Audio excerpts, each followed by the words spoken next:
दिल्ली का चुनाव आपने देखा कि यहाँ पर समाजवादी पार्टी के बड़े नेता अखिलेश यादव, धर्मेंद्र यादव, यहाँ तक कि इकरा हसन कैराना की सांसद इकरा हसन जो काफ़ी फेमस हैं और इनके काफ़ी अच्छे बात और वाणी है। जब ये बोलती है तो काफ़ी लोग काफ़ी धैर्य से और अच्छे तरीके से सुनते हैं।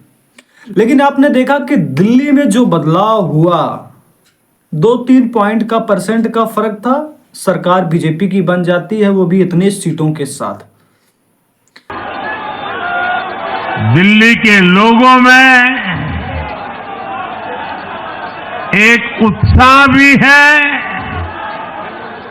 एक सुकून भी है। लेकिन आपको पता होगा कि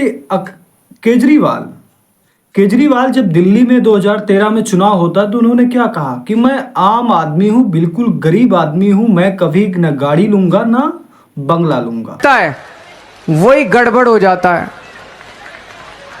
तो कहीं ऐसा तो नहीं कि इस आंदोलन से जब विकल्प निकलेगा और वो लोग जब कुर्सी पे जाके बैठेंगे, कहीं वो ना भ्रष्ट हो जाएं, कहीं वो ना गड़बड़ करने लगें। ये एक भारी चिंता है हम लोगों के मन में। हमारे मन में बहुत डर है, कहीं ऐसा ना हो कि इस आंदोलन से जब राजनीतिक विकल्प खड़ा हो तो कहीं उसमें से भ्रष्टाचार को जन्म देने की कुछ प्रवृत्ति निकले और ऐसे गलत लोग निकलें। इसके बारे में आप लोगों का क्या कहना है कि जो लोग सत्ता में जाएं वो भ्रष्टाचार ना करें, इसका क्या समाधान है? इसके बारे में भी आप अपनी राय दे तो अच्छा रहेगा।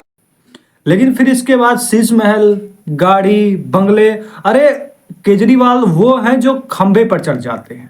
मेरा राजनीतिक रिश्ता नहीं है, मेरा मोहब्बत का रिश्ता है, प्यार का रिश्ता है आपसे। इसीलिए मैं हर मीटिंग में कहता हूं कि सबसे जरूरी काम नफरत के बाजार में मोहब्बत की दुकान खोलनी है।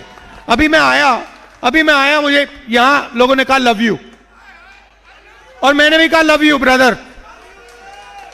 तो मेरा कहना है खुशी से राजनीति हो सकती है। यह मोहब्बत का देश है, यह नफरत का देश नहीं है। नफरत से नुकसान होता है, नफरत से प्रगति नहीं होती है, नफरत से बेरोजगारी बढ़ती है। तो इसीलिए हमारी विचारधारा की लड़ाई है। मोहब्बत की दुकान का काम हम करते हैं, करते रहेंगे, और जहां भी ये नफरत फैलाएंगे वहां आपको राहुल गांधी और कांग्रेस पार्टी दिखेगी, मोहब्बत की दुकान खोलेंगे। हमारे जो यहां पे जब दिल्ली में दंगा हुआ था, हिंसा हुई थी, मैं आपसे पूछना चाहता हूं,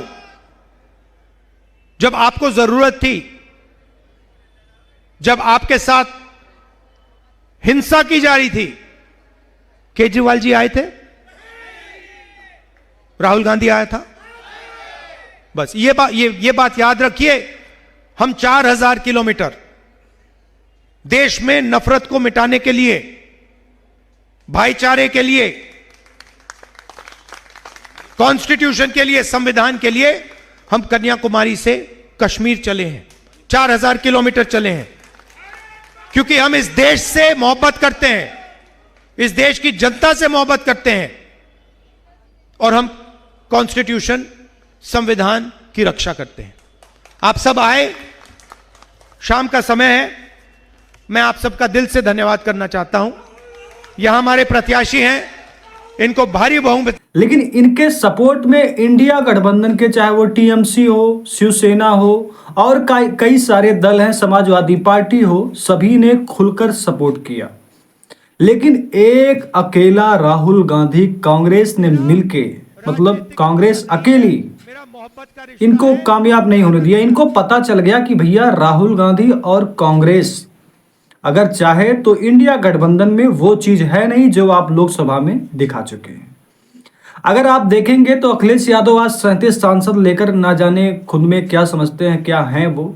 लेकिन आप दो चुनाव देखेंगे सन 2014 2019 तो समझ में आ जाएगा कि 5 ही सीट थे इनके पास। लेकिन राहुल गांधी का सपोर्ट होता है, लोकसभा का चुनाव होता है, 37 सीटें पा जाते हैं, लेकिन फिर भी सोचते हैं कि नहीं भैया ये सब तो हमारा कला है। आप देखिए 27 में अगर कांग्रेस से गठबंधन नहीं होता समाजवादी पार्टी का तो सरकार कैसे बनेगी, ये तो मुझे लगता है मेरे हिसाब से सपने की बात होगी। अगर इंडिया गठबंधन में देखें तो 99 सांसद उनके हैं, 37 सांसद इनके हैं, डीएमके के कुछ सांसद हैं, टीएमसी के कुछ सांसद हैं, कुछ सांसद 4 सांसद शायद आरजेडी के हैं। यानी कि सबसे बड़ी पार्टी है और सबसे अगर हम देखें एक नेता है राहुल गांधी जो शायद ही झूठ बोलता हो सकता है किसी के पास कुछ हो तो हो सकता है, इसलिए मैंने शायद का प्रयोग किया। लेकिन अगर हम देखें कि देश में चुनाव 2 में होता है, जब भी लड़ाई होती है तो अक्सर 2 में होता है, लेकिन जब तीसरा आ जाता है तो फायदा तो किसी न किसी को हो जाता है। तो यहाँ पर कांग्रेस और इंडिया गठबंधन तो अलग से आम आदमी पार्टी के सपोर्ट में जुड़े हुए थे, लेकिन जो लोगों की नाराजगी जो समझ में आई वो कांग्रेस को वोट नहीं मिला, 0 पे 0 रही, पर आम आदमी तो नीचे डाउन अप हो गई। अब ये बात यहीं थोड़ी रुकेगी, ये बात पंजाब जाएगी। पंजाब में जो सरकार चल रही आम आदमी पार्टी की, देखिए क्या खेला होगा। और इतने समय तक आम आदमी पार्टी गोवा में, हरियाणा में, ना जाने और गुजरात में 3-4 जगह तो इन्हीं की वजह से शायद कांग्रेस की सरकार नहीं बन पाई और फायदा बीजेपी को हुआ। तो इस बार कांग्रेस ने अगर घाटा दे दिया, गच्चे में दे दिया आम आदमी पार्टी को, तो क्या बुराई है। लेकिन सबक समझ में आ गया अखिलेश यादव समाजवादी पार्टी का। उन्होंने कहा कि हम इंडिया गठबंधन और मजबूत होगा, हम इंडिया गठबंधन के साथ हैं। तो भैया आप बताइए जरा, दिल्ली के चुनाव में इंडिया गठबंधन था या आप वाला गठबंधन था? क्योंकि इंडिया गठबंधन तो कांग्रेस और सबके साथ मिलके था, तो वहां पर आम आदमी के पार्ट साथ लड़ रहे थे। इसका मतलब जो मोदी जी ने कहा कि इंडिया गठबंधन खुद कांग्रेस के खिलाफ लड़ रहा था, सही है भाई, आप जोड़ो तो सही समझ में आएगा।